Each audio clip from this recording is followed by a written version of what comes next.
दादा का नाम मिर्ज़ा अब्दुल्ला बेग और वालिद का नाम क्या है, मिर्ज़ा हसमतुल्ला बेग। फ़र्ज सिर्फ 10 रोज़ के थे कि इनके वालदा मुशर्रफ जहाँ बेगम का इंतकाल हो गया। फ़रतुल्ला बेग मात्र 10 दिन के थे तो इनके वालदा का इंतकाल हो जाता है। वालदा का नाम क्या है, मुशर्रफ जहाँ बेगम। याद रखिएगा, एग्ज़ाम में क्वेश्चन पूछा जाता है। नज़ीर अहमद का ताल्लुक़ किस सिनिफ से है?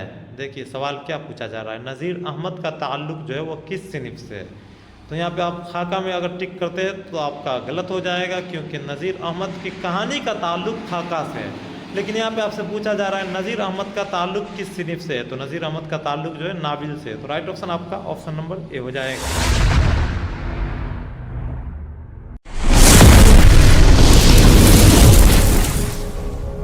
अस्सलाम वालेकुम प्यारे बच्चों, आज के इस क्लास में हम लोग पढ़ने वाले हैं क्लास 12 उर्दू का चैप्टर नंबर 1। चैप्टर नंबर 1 जो आपका है नज़ीर अहमद की कहानी, कुछ मेरी कुछ उनकी ज़बान। ये चैप्टर एक खाका है और इसके मुसन्निफ मिर्ज़ा फतहुल्लाह है। इस चैप्टर को आपको समझना होगा क्योंकि इस चैप्टर से बहुत सारा क्वेश्चन एग्जाम में पूछा जाता है।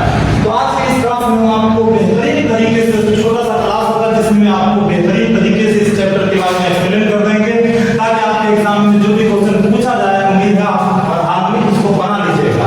तो चलिए बिना देरी करते हुए क्लास को शुरू करते हैं। देखिए चैप्टर का नाम क्या है, नज़ीर अहमद की कहानी। नज़ीर अहमद की कहानी, कुछ मेरी कुछ उनकी ज़बानी। ये जो है खाका है।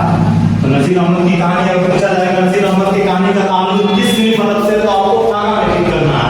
लेकिन खाका क्या होता है उसको भी तो समझना होगा। किसी शख्स की तहरीरी तस्वुरकशी को खाका निगारी कहते हैं। सीधा सीधी 2 नंबर में आपके एग्जाम में पूछा जाता है खाका निगारी से आप क्या समझते हैं। एग्जाम में सीधा क्वेश्चन रहता है खाका निगारी से आप क्या समझते हैं, तो आपको बस यही कहना है किसी शख्स की तहरीरी तस्वुरकशी को खाका निगारी कहते हैं। बस इसको आप याद कर लीजिए। एग्जाम में बस एक लाइन आपको लिखना होगा ताकि आपके एग्जाम में 2 नंबर आपको मिल जाए। और इसका मतलब ये हुआ किसी शख्स की तहरीरी तस्वुरकशी को खाका निगारी कहते हैं। एग्जांपल के तौर पे जैसे मिर्ज़ा फतहुल्लाह ने अपने उस्ताद नज़ीर अहमद को खाका लिखे है। इस पूरे खाका में ये बताया गया कि फतहुल्लाह बेग मियां नानी दोनों एक जिगरी दोस्त थे। कौन थे? मिर्ज़ा फतहुल्लाह बेग और मियां नानी जो है आपके दोस्त थे। दोनों मदरसा से बता रहे हैं कि मिर्ज़ा फतहुल्लाह बेग एक दिन सवेरे 11 बजे मदरसा से पढ़ कर आए और तो तैयार हो गए कि मौलवी साहब के पास पढ़ने जाएंगे। मौलवी साहब कौन थे? तो नज़ीर अहमद। नज़ीर अहमद जो है वही मौलवी साहब है जिसके पास मिर्ज़ा फतहुल्लाह बेग और मियां नानी पढ़ने के लिए जाया करते थे। सवाल आपके एग्जाम में इस तरह से पूछता है कि फतहुल्लाह बेग और मियां नानी मौलवी साहब के घर पर क्यों जाया करते थे, तो आपको बस ठीक करना है कि पढ़ने के लिए। उसके बाद एक हिंदू कॉलेज है जहां हम दोनों पढ़ा करते थे, फतहुल्लाह बेग और मियां नानी। कहां थे? हिंदू कॉलेज में। अगर ये भी क्वेश्चन आपके एग्जाम में पूछा जाएगा कि फतहुल्लाह बेग किस कॉलेज में पढ़ते थे, तो हिंदू कॉलेज में। जहां एक इसका दोस्त था मिस्टर रजा। मिस्टर रजा को जब पता चला कि मौलवी साहब बहुत अच्छे तरीके से इन दोनों को पढ़ाते हैं, तो मिस्टर रजा बोले कि मैं भी चलूं तुम्हारे साथ। तो फतहुल्लाह बेग बोला हाँ चलो। तो फिर मिस्टर रजा बोलते हैं कि नहीं, पहले आप मौलवी साहब से पूछ लीजिएगा, अगर वो हमें इजाजत देंगे आने का तो फिर हम भी चलेंगे। तो बोले इसमें इजाजत लेने वाली क्या बात है? फतहुल्लाह बेग बोले कि इसमें इजाजत लेने वाली क्या बात है, तुम चलो। और कुछ बोला तो बोलेगा तो उसका जिम्मा मेरा है, यानी कि उसकी जिम्मेदारी हम लेते हैं। लेकिन मिस्टर रजा फिर मना कर देते हैं, बोलते हैं कि जाओ पहले तुम मौलवी साहब से पूछ लेना, उसके बाद फिर मौलवी साहब जो कहेंगे वो हमको आप बताओगे, उसके बाद फिर हम तुम्हारे साथ चलेंगे। तो फिर हुआ कि फतहुल्लाह बेग मौलवी साहब के पास आगे पढ़ने के लिए जाते हैं। तो फतहुल्लाह बेग मौलवी साहब को कहते हैं कि हमारे हिंदू कॉलेज में दोस्त है मिस्टर रजा, वो पूछ रहा था कि हम भी आपके पास पढ़ने आए। तो मौलवी साहब बोले क्यों नहीं लेते आए, उसको लेते आना चाहिए। तो वही बात फतहुल्लाह बेग बोले कि हम भी उसको बोलेंगे चलो, लेकिन वो नहीं आया। वो बोले कि पहले इजाजत हमारा लेकर आएंगे। उसके बाद फिर इजाजत जब मिल जाता है तो मिस्टर रजा भी जाते हैं अगले दिन फतहुल्लाह बेग और मियां नानी के साथ मौलवी साहब के यहाँ पढ़ने के लिए। तो एक बात नहीं याद रखिएगा, फतहुल्लाह बेग किस चीज की गलतियां करते थे? मियां नानी नस्ल को नज़म पढ़ दिया करते थे। एराब का मतलब होता है जबर ज़ेर पेश को एराब कहते हैं। आप नूरानी का इलाज पढ़ेंगे तो वहां भी आपको पढ़ने को मिला होगा। जबर ज़ेर पेश को एराब कहते हैं। तो यानी कि मिर्ज़ा फतहुल्लाह बेग जब पढ़ा करते थे तो उसमें जबर ज़ेर की गलतियां करते थे। जैसे मान लीजिए ये लिखा हुआ है, क्या लिखा हुआ? मुल्क। अगर हम इसको पेश बना देंगे तो मुल्क हो जाएगा, और यहाँ पे पेश को हम जेल दे देंगे तो मिल्क हो जाएगा। इस तरह से मिर्ज़ा फतहुल्लाह बेग कभी मुल्क पढ़ देते थे तो कभी मिल्क पढ़ देते थे, यानी कि एराब की गलतियां करते थे। और मियां नानी जो है नस्ल को नज़म पढ़ दिया करते थे। नस्ल का मतलब क्या होता है? जैसे आपका ये चैप्टर है नज़ीर अहमद की कहानी, तो ये पूरा कहानी है। तो कहानी को ये नस्ल कहा जाता है। नज़म जो है इसका शायरी वाला भाग जो होता है वो नज़म हो जाता है। तो मियां नानी जो थे वो नस्ल को पूरा नज़म पढ़ देते थे। और नहीं सॉरी, गलती लिखा गया। मियां रानी जो थे वो नजम को नसर पर दिया करते थे, नजम को नसर।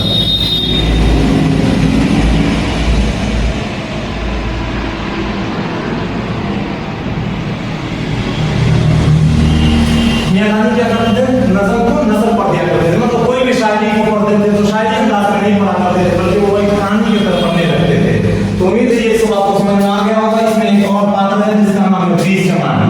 बीज जमानी जो मौलवी साहब का जमान थे, मतलब जब ये दोनों गए थे पहला बार, तो बीज जमानी मोहम्मद आता है, इसको आप अच्छे तरीके से कहानी पढ़ लीजिएगा। यहाँ पे जो हम आपको बस चैप्टर का थोड़ा सा एक्सप्लेनेशन कर दिए ताकि आपको पूरा चैप्टर समझ में आ जाए। अब जो हम आपका हिसाब के नक्शा हुआ आपका इसका चैप्टर वन है नजीर अहमद की कहानी। तो इसके बारे में सबसे ज्यादा इम्पोर्टेंट होता है फतहुल्लाह बेग के बारे में, यानी कि कोई भी चैप्टर का मुसन्निफ के बारे में बहुत ज्यादा क्वेश्चन पूछा जाता है।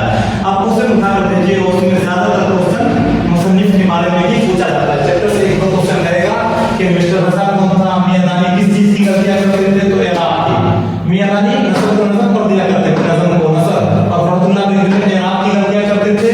और मिस्टर रजा जो थे वो एक शायर थे, मुतम्मी का शायर, उसको गलती करते थे।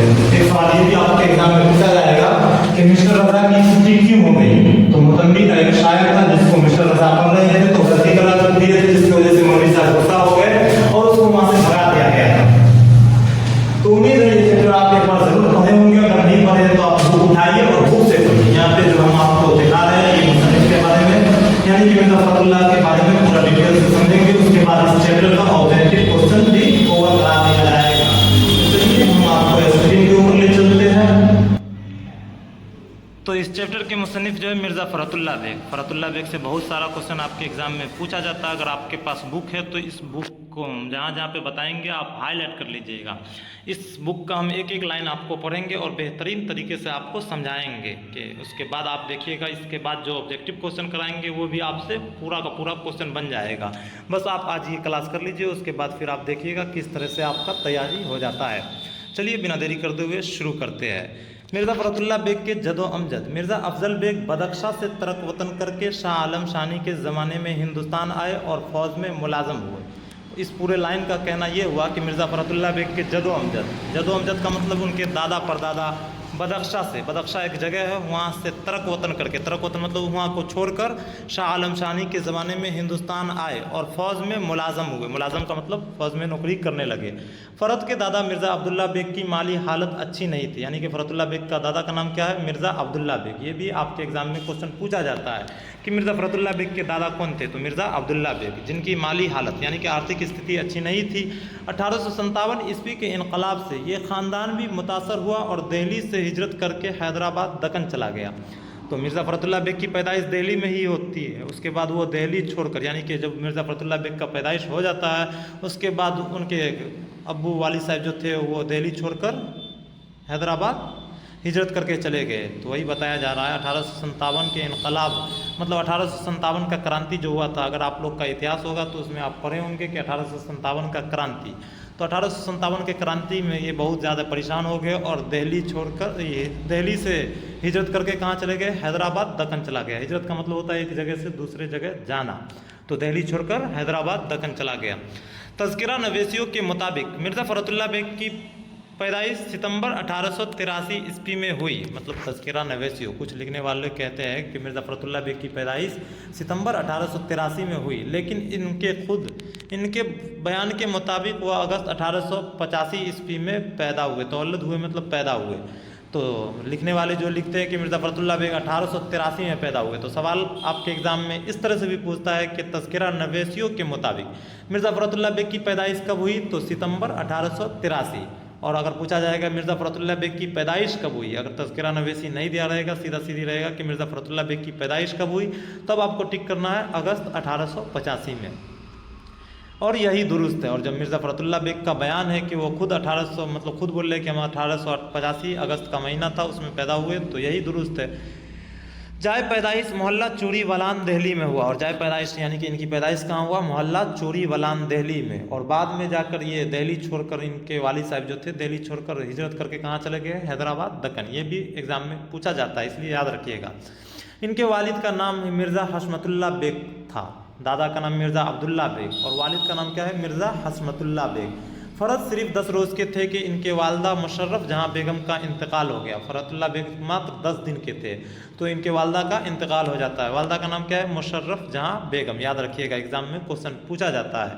फ़रतुल्लाह बेग के दादा का नाम क्या है? मिर्ज़ा अब्दुल्ला बेग। और वालिद का नाम क्या है? मिर्ज़ा हशमतुल्लाह बेग। और वालदा का नाम क्या है? मुशर्रफ जहाँ बेगम। याद रखिएगा, दादा का नाम अब्दुल्ला बेग, वालिद का नाम मिर्ज़ा हशमतुल्लाह बेग और वालदा का नाम मुशर्रफ जहाँ।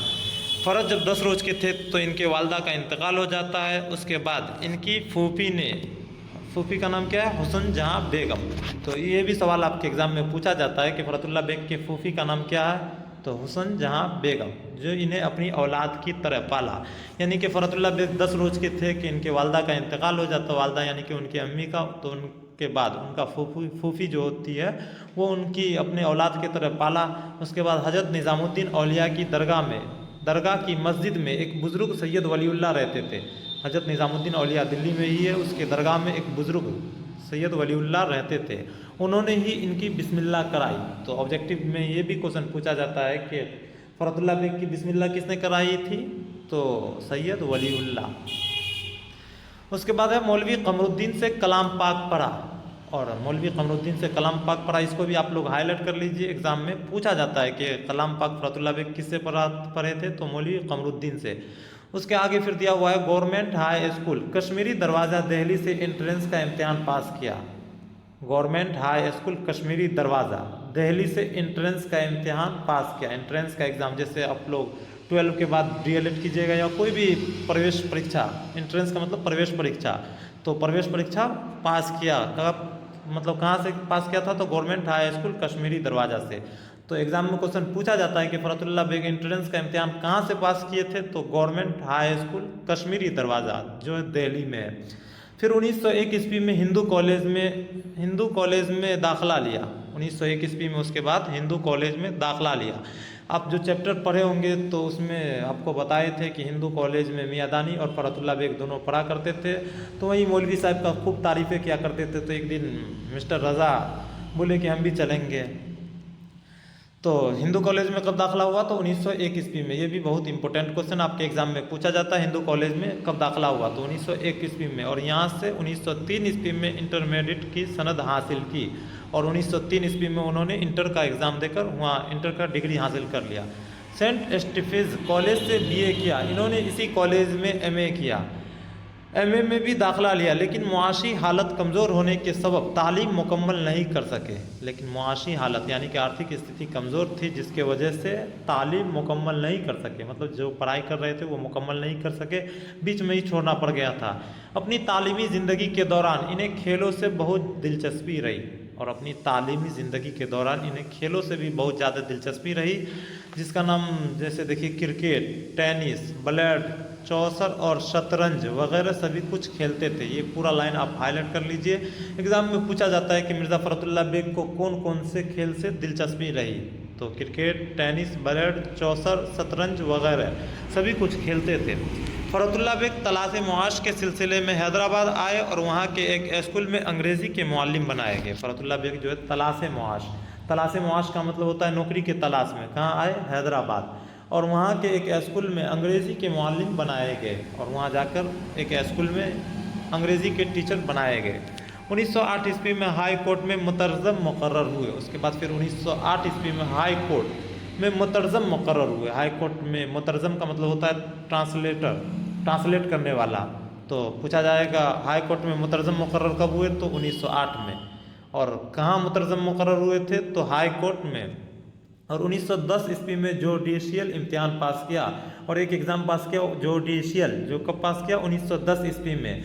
और इस मैदान में मुख्तलिफ ओहदों पर तरक्की करते हुए 1939 में हाई कोर्ट के इंस्पेक्टिंग अफसर बने और 1942 में इसी ओहदे से सबकदोश हुए। क्या कहा जा रहा है?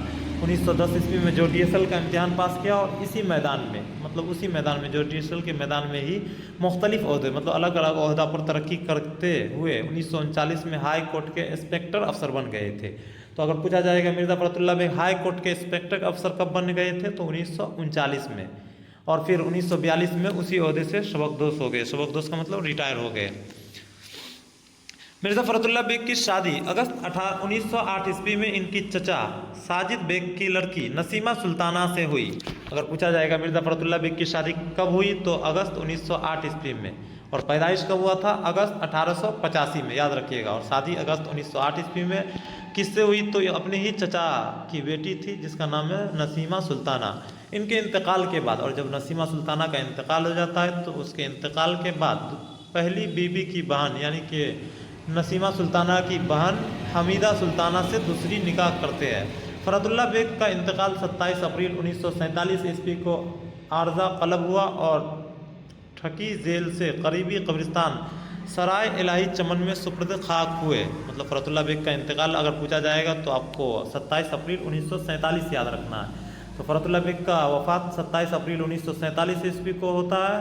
और कहाँ? तो ठकी जेल के करीबी कब्रिस्तान में सराय इलाही चमन में सुपुर्द खाक है, यानी कि वहीं उनको दफन कर दिया गया। मिर्ज़ा साहब ने मज़ामीन लिखे। मज़ामीन किसको कहते हैं? मज़मून का जमा मज़ामीन। तो याद रखिएगा, पूछा जाता है ऑब्जेक्टिव में, मज़मून का जमा क्या है? तो मज़ामीन। तो मिर्ज़ा साहब बहुत सारे मज़मून लिखे। अदबियों के हालात कलमबंद किए, मतलब अदबियों के हालात कलमबंद किए, अदबियों के ऊपर भी कुछ लिखे। शायरी भी की, लेकिन इनकी शोहरत का असल दारो मिदार इनके बेमिसाल खाका डॉक्टर नज़ीर अहमद की कहानी, कुछ मेरी कुछ उनकी ज़बानी पर मुख्तसर है। मतलब बोल रहे हैं कि मिर्ज़ा फ़रतुल्लाह बेग जो है मज़ामीन भी लिखा करते थे, शायरी भी की, लेकिन इनकी शोहरत यानी कि इनको जो फेमस होने का कारण है असल वो इनकी बेमिसाल खाका डॉक्टर नज़ीर अहमद की कहानी, कुछ मेरी कुछ उनकी ज़बानी, इसी के ऊपर है। ये खाका पहली मरतबा अंजुमन तरक्की उर्दू हिंद के रिसाला उर्दू के शुमार जुलाई 1927 ईस्वी में तबाह हुआ था। तबाह मतलब प्रकाशन हुआ था। ये खाका ना सिर्फ इनका बल्कि उर्दू के बेहतरीन खाकों में एक है। मतलब ये जो खाका है डिप्टी नज़ीर अहमद की कहानी, ये खाका ना सिर्फ फ़रतुल्लाह बेग का बल्कि उर्दू का सबसे बेहतरीन खाका में से एक खाका है। दिल्ली का एक यादगार मुशायरा, दिल्ली का एक यादगार मुशायरा, फूल वालों की सैर भी इनकी यादगार तहरीर है। तो पूछा जाएगा मतलब फ़रतुल्लाह बेग की कौन सी तहरीर है? तो दिल्ली का एक यादगार मुशायरा, फूल वालों की सैर। दोनों इंपॉर्टेंट आपके एग्ज़ाम में पूछा जाता है, इसलिए याद रखिएगा। इनके मज़ामीन फ़रहत के नाम से 7 जिल्दों में शाये हो चुके हैं। मतलब इनके मज़मून का जमा होता है मज़ामीन। तो इनके जो मज़ामीन है मज़ामीन फ़रहत के नाम से कितने जिल्दों में शाये हुआ? 7 जिल्दे में। याद रखिएगा, ये भी क्वेश्चन आपके एग्ज़ाम में पूछा जाता है। मज़ामीन फ़रहत कितने नाम से कितने जिल्दों में शाये हुआ? तो 7 में। आराम से आप लोग टिक कर दीजिएगा। इनकी देगर किताब, देगर मतलब दूसरे किताबों में, इंशा, दीवाने यकीन, दीवाने नज़ीर, मेरी दास्तान और मेरी शायरी अहम है। मतलब इनका दूसरा कुछ किताब है जिसमें इंशा, दीवाने यकीन, दीवाने नज़ीर, मेरी दास्तान, मेरी शायरी, ये सब जो है अहम है। अगर आपके पास किताब है तो इसको हाईलाइट कर लीजिए, जैसे जैसे हम हाईलाइट किए हुए उसी तरह से आप इसको हाईलाइट कर लीजिएगा। अगर आपके पास किताब नहीं है तो मेरा नंबर है 9835659211। इस पर आप मैसेज कीजिएगा, हम व्हाट्सएप पे आपको इसका नोट दे दिया करेंगे। अब चलते हैं, हम इसी चैप्टर का ऑब्जेक्टिव क्वेश्चन करेंगे, जो इंशाल्लाह आपको खुद ब खुद क्वेश्चन का आंसर समझ में आ जाएगा। इसका आंसर ये है। तो चलिए शुरू करते हैं। ऑब्जेक्टिव के सवाल आपका है, इनमें से कौन सी तख्लीक अफसाना नहीं है? तो नीचे 4 ऑप्शन है, उनमें से कौन सा तख्लीक अफसाना नहीं है?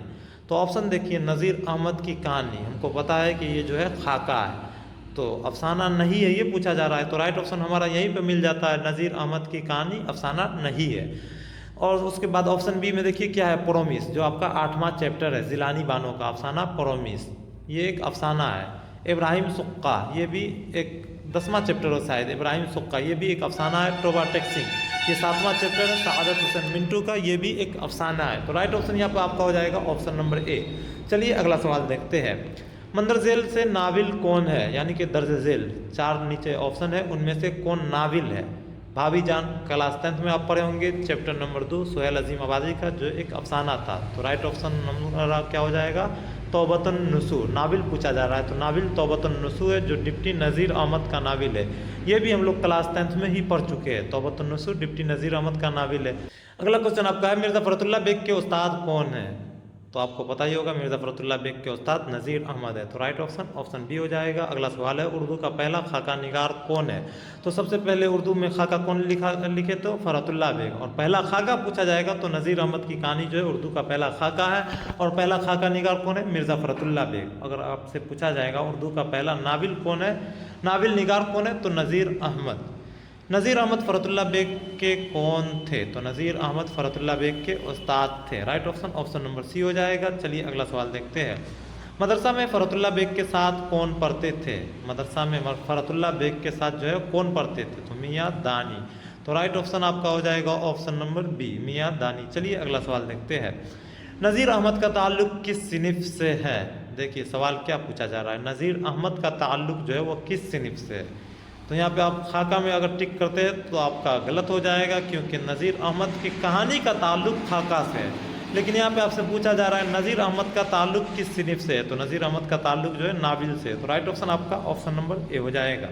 चलिए अगला सवाल देखते हैं। नाविल मर्रतुल उरूस के मुसन्निफ कौन है? नाविल मर्रतुल उरूस के मुसन्निफ जो है डिप्टी नज़ीर अहमद है। तौबतुन नुसूह का मुसन्निफ पूछा जाएगा या मर्रतुल उरूस का? डिप्टी नज़ीर अहमद। चलिए अगला सवाल देखते हैं।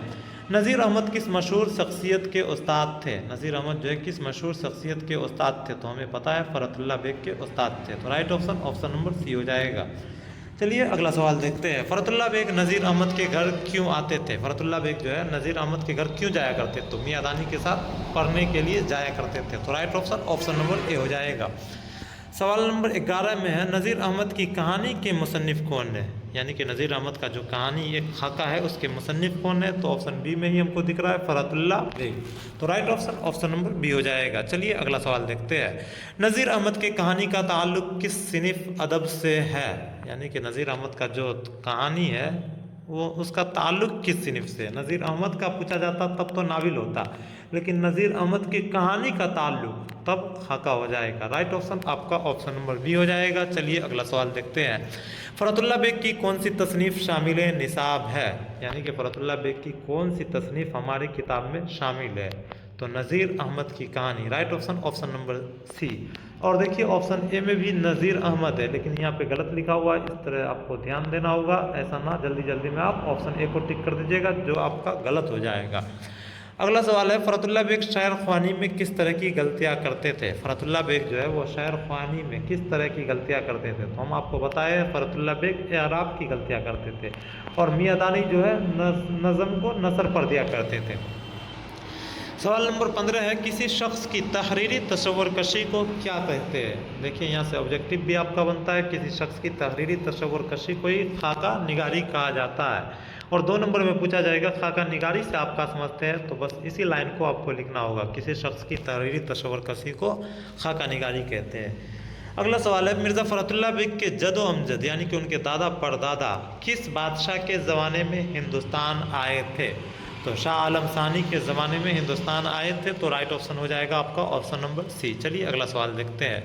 मिर्ज़ा फ़रतुल्लाह बेग के जदो अमजद कौन थे? जदो अमजद जो है वो कौन थे? तो मिर्ज़ा अफजल बेग बदख्शा से तरक वतन करके शाह आलम सानी के ज़माने में आए थे। तो राइट ऑप्शन आपका हो जाएगा ऑप्शन नंबर ए। चलिए अगला सवाल देखते हैं। फ़रतुल्लाह बेग के दादा कौन थे? देखिए अभी हम आपको जब पढ़ा रहे थे तो आपको बताए थे कि इसको याद रखिएगा। मिर्ज़ा फ़रतुल्लाह बेग के दादा का नाम क्या है? मिर्ज़ा अब्दुल्ला बेग। और वालिद का नाम क्या है? मिर्ज़ा हशमतुल्लाह बेग। याद रखिएगा। चलिए अगला सवाल देखते हैं। मिर्ज़ा फ़रतुल्लाह बेग की पैदाइश कब हुई? तो आपको पता ही है मिर्ज़ा फ़रतुल्लाह बेग की पैदाइश जो है अगस्त 1885 ईस्वी में हुई। लेकिन यहाँ पे पूछा जाता तज़किरा नवेसियों के मुताबिक मिर्ज़ा फ़रतुल्लाह बेग की पैदाइश कब हुई? तब हो जाता 1883। लेकिन इस तरह से सवाल पूछा जाएगा मिर्ज़ा फ़रतुल्लाह बेग की पैदाइश कब हुई? तब आपको 1885 में टिक लगाना होगा। सवाल नंबर 20 में है मिर्ज़ा फ़रतुल्लाह बेग के वालिद कौन है? दादा का नाम मिर्ज़ा अब्दुल्ला बेग है, वालिद का नाम मिर्ज़ा हशमतुल्लाह बेग है। तो राइट ऑप्शन आपका ऑप्शन नंबर बी हो जाएगा। चलिए अगला सवाल देखते हैं। मिर्ज़ा फ़रतुल्लाह बेग की पैदाइश कहाँ हुई? तो मोहल्ला चूरीवालान दिल्ली। राइट ऑप्शन आपका ऑप्शन नंबर ए हो जाएगा। अगला सवाल है मिर्ज़ा फ़रतुल्लाह बेग की वफ़ात कब हुई? तो मिर्ज़ा फ़रतुल्लाह बेग की वफ़ात 1947 ईस्वी में हुई। राइट ऑप्शन आपका ऑप्शन नंबर ए हो जाएगा। सवाल नंबर 23 है मिर्ज़ा फ़रतुल्लाह बेग के मजमूआ मुज़ामिन फ़रहत के नाम से कितने जिल्दों में शाये हो चुके हैं? ये जब हम आपको अभी थ्योरी कराए उसमें आपको बताया है कि फ़रतुल्लाह बेग के मजमूआ मज़ामीन जो है फ़रत के नाम से कितने जिल्दों में शाये है, तो इसका आंसर आपको पता ही होगा। Right option option number A 7 जिल्दों में। चलिए अगला सवाल देखते हैं। अलम की जमा क्या होगी। यहाँ से कुछ ग्रामर है जो आपके एग्जाम में सीधा सीधी पूछा जाता है। इस क्वेश्चन को आप रोज़ 2-4 ग्रामर यहाँ से देखिएगा तो इंशाअल्लाह अज़ीम आपके एग्जाम में जो भी ग्रामर यानी कि उर्दू कवायद से क्वेश्चन पूछा जाएगा आपका बन जाएगा। तो आलम की जमा क्या हो जाएगा, उलूम। राइट ऑप्शन आपका ऑप्शन नंबर बी हो जाएगा। चलिए अगला सवाल देखते हैं। जिल्लत की जिद क्या होगी। जिद का मतलब होता है उल्टा, और जमा का मतलब एक वचन बहुवचन। एक वचन मतलब वाहिद, बहुवचन मतलब जमा, और जिद का मतलब उल्टा। तो जिल्लत का हो जाएगा आपको इज्जत। Right option option number A, इज्जत व जिल्लत का मालिक खुदा है। तो इस तरह से भी आप लोग याद रख सकते हैं, जिल्लत का जिद इज्जत। चलिए अगला सवाल देखते हैं। तकलीफ़ की जमा क्या होगी। फिर से जमा पूछा जा रहा है, तकलीफ़ की जमा क्या होगी। वेरी वेरी इंपॉर्टेंट है, तकलीफ़ की जमा तकालीफ। राइट ऑप्शन आपका ऑप्शन नंबर बी हो जाएगा। चलिए अगला सवाल देखते हैं। दर्ज झेल में मुअन्नस लफ्ज़ कौन है। नीचे 4 ऑप्शन है, उनमें से आपको देखना है कि मुअन्नस लफ्ज़ कौन है। मुअन्नस लफ्ज़ कुतुब खाना, खुशबू, मालिक, मजमून। तो यहाँ पे राइट ऑप्शन आपका हो जाएगा ऑप्शन नंबर बी, खुशबू। खुशबू अच्छी है। चलिए अगला सवाल देखते हैं। यहाँ पे आपका ऑब्जेक्टिव खत्म हो गया। 27 क्वेश्चन दिया हुआ था जो बहुत ही इंपॉर्टेंट है आपके एग्ज़ाम के लिए। अब रहा बात सब्जेक्टिव क्वेश्चन का, तो आप हमारे व्हाट्सअप ग्रुप से ज्वाइन हो सकते हैं। जिसको भी अच्छे तरीके से तैयारी करना है वो हमारे व्हाट्सअप ग्रुप से ज्वाइन हो जाइएगा। ये मेरा नंबर है 9835659211। इसको आप नोट कर लीजिएगा, व्हाट्सअप पे मैसेज कीजिएगा सर मुझे PDF चाहिए। हम आपको अपने ग्रुप में जोड़ लेंगे, वहाँ आपको सारा PDF प्रोवाइड कराते रहेंगे।